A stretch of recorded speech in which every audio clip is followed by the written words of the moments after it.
Hello, everybody. This is Nukley. I've got something you might find interesting. It's a part of my very limited collection, although I have not really seen these in the wilds, but I happen to have one. I got this back in middle school or so. I've always seen the original models. I've never seen anybody claiming to have one of these, but I literally have one right here. I literally bought this when it was still being produced. It's DS2 4-in-1. Uh, there is really,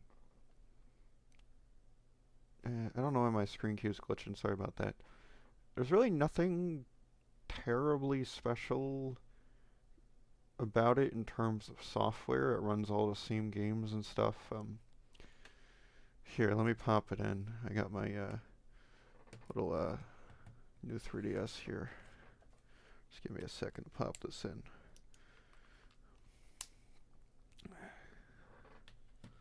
Here you go.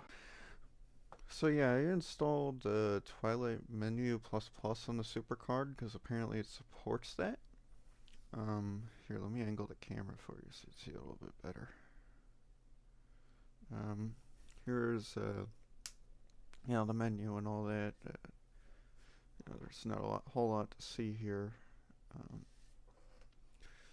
From my understanding, you can run DS2 plugs from here. I heard that is completely possible. You know, I am fully willing to test any homebrew somebody might make for this.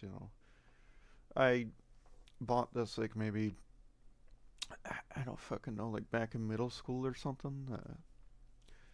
It was regular retail price. As to what that was, I don't remember. Maybe at most it was $60. I think that might even be excessive. I don't remember how much it was. I just kind of asked my dad, hey, could you get this for me? Because me and my brother were growing up. We both had R4s that my grandma got us, and we lost them. I actually don't remember what happened to them. I don't know if they got stolen or if we just somehow I don't fucking know, buried them. Who knows what we did with them? But I was like, Dad, I could really use a new flash card. And the only one I looked what is the most powerful flash card known to man? And I was looking around Google. And it was okay, SuperCard DS2 appears to have an extra chip or whatever, and it can run special homebrew. It was okay, well, there was a site, and they had a list of dealers that were selling them. Now recently I was actually looking at that list, and it was kind of a lot of them were actually shut down by Homeland Security. I don't know what the fuck Homeland Security has to do with copyright, but they were shut down. It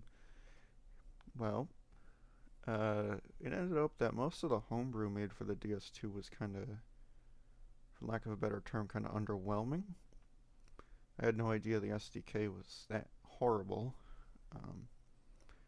If anybody is willing to make a homebrew that can programmatically check what CPU might be in here, I would love to do that. I am not cracking it open because this thing is already flimsy enough as it is. I feel if I try to crack it open, the shell is gonna fall apart and crumble. I do not want to do it.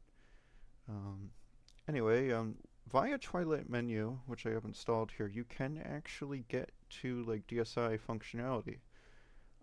Now I'm not sure if the normal SuperCard menu can do that, and I doubt it can, honestly, but you know what?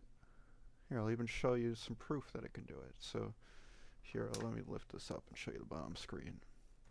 You'll notice there's actually a DSI menu button. It's a little blurry, I'm sorry about that. The focus on the camera's kind of bad. There you go. Yeah, there's a DSI menu button, and if I press it, you'll notice something strange occurs.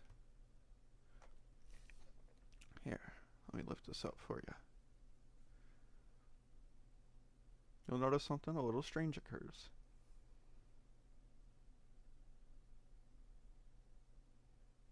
Look at that.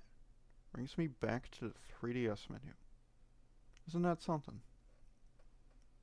And I don't really have anything else to show you, but again, if anybody is willing to make like homebrew for this thing that lets me like check anything special, like to see if maybe their advertising claims are true, like it has a higher clock speed or it really does have 32 megabytes of RAM or something.